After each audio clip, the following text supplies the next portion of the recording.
बिस्मिल्लाहिर्रहमानिर्रहीम। अल्लाह के नाम से शुरू करता हूँ जो कि बड़ा मेहरबान निहायत रहम करने वाला है। तमाम नाजरीन को सादुल्लाह शेख चैनल में दिल की गहराइयों से खुशामदीद और मोहब्बतों भरा अस्सलामु अलैकुम। मैं उम्मीद करता हूँ कि तमाम दोस्त खैरियत व आफ़ियत से होंगे। अल्लाह पाक से दुआ है कि अल्लाह ताला आपकी तमाम जायज़ ख्वाहिशात को पूरा फरमाए, वसी रिज़्क़ और आप पर अपनी रहमतों का साया हमेशा बरकरार रखे, आमीन। एक साहिब अपना वाक़या बयान करते हैं कि आज से 20 साल पहले की बात है कि हमारे मोहल्ले में एक गोरकन रहता था जो फौत हो चुका है। इसका नाम मोहम्मद यूसुफ था। मजबूत जिस्म, बड़ी बड़ी आँखें जिसमें नूर ही नूर भरा हुआ था। ईमान उसके चेहरे से झलकता था। बारिश चेहरा, उसकी एक ही रूटीन थी। सुबह घर से निकलता और शाम को कब्रिस्तान से वापस आता। हमेशा रास्ते के एक तरफ होकर चलता और किसी की तरफ बुरी नज़र से नहीं देखता।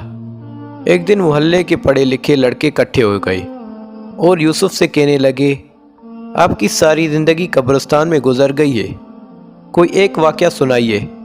ये सुनकर यूसुफ संजीदा हो गया, लंबी सांस ली और कहने लगा, मुझे 27 साल हो गए, मैं कब्रें बना रहा हूँ। मेरे साथ एक ही वाक़या गुजरा है। गर्मियों की दोपहर थी। कुछ लोग मेरे पास आए, कहा, बाबा जी कब्र बनवानी है। मैंने पूछा कि आदमी है या औरत? उन्होंने बताया कि औरत है, करंट लगने की वजह से फौत हो गई है। वो लोग ये कहकर चले गए। मैं उमूमन अकेला ही कब्र बनाता हूँ।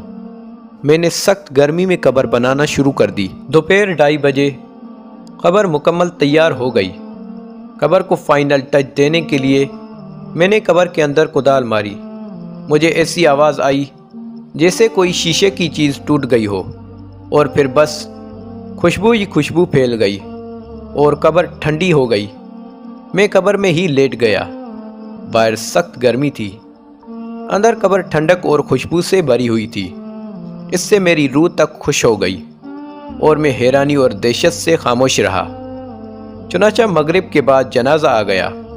औरत के वर्सा ने दफनाया और चले गए, मगर मेरे अंदर तजस्सुस भरा हुआ था कि इस औरत की आखिर वो कौन सी नेकी है जो इस औरत को इतना बड़ा इनाम मिला है।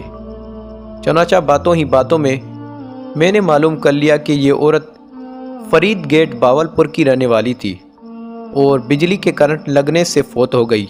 इसके अबा व अजदाद यहीं के रहने वाले थे।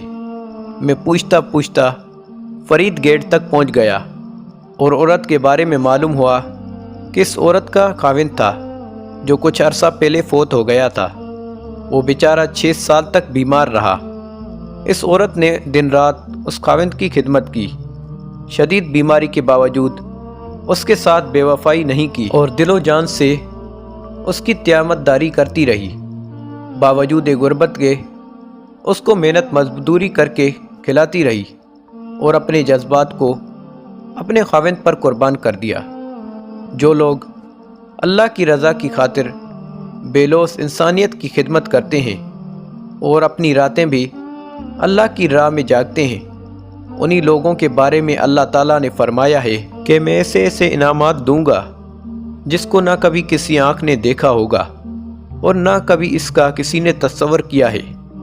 खुश नसीब हैं वो लोग जिनकी कब्रें खुशबू और ठंडक से भरी हुई हैं।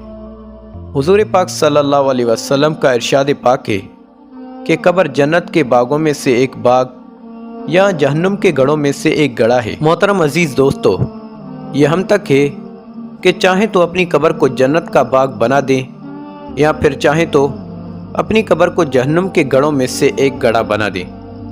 प्यारे दोस्तों, कभी हम कब्र के अज़ाब के बारे में सुनते हैं तो कभी कब्र की खुशबू के बारे में सुनते हैं, तो कभी कब्र की सख्तियों के बारे में सुनते हैं, तो कब्र में होने वाले अल्लाह के इनाम व इकराम के बारे में भी सुनते हैं।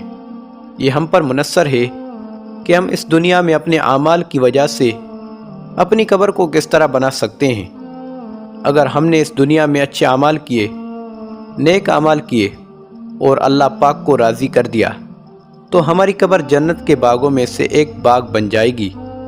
लेकिन अगर हमने अल्लाह को नाराज़ किया اور حضور اکرم صلی اللہ علیہ وسلم کی تعلیمات کی خلاف ورزی کی تو ہماری قبر جہنم کے گڑھوں میں سے ایک گڑھا بن جائے گی۔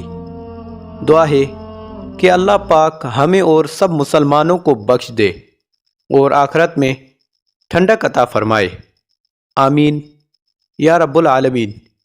اسی کے ساتھ میں اجازت چاہوں گا، اگر زندگی نے وفا کی تو اگلی بار ایک اور ویڈیو لے کر آپ کی خدمت میں حاضر ہوں گا۔ تب تک کے لیے اللہ حافظ۔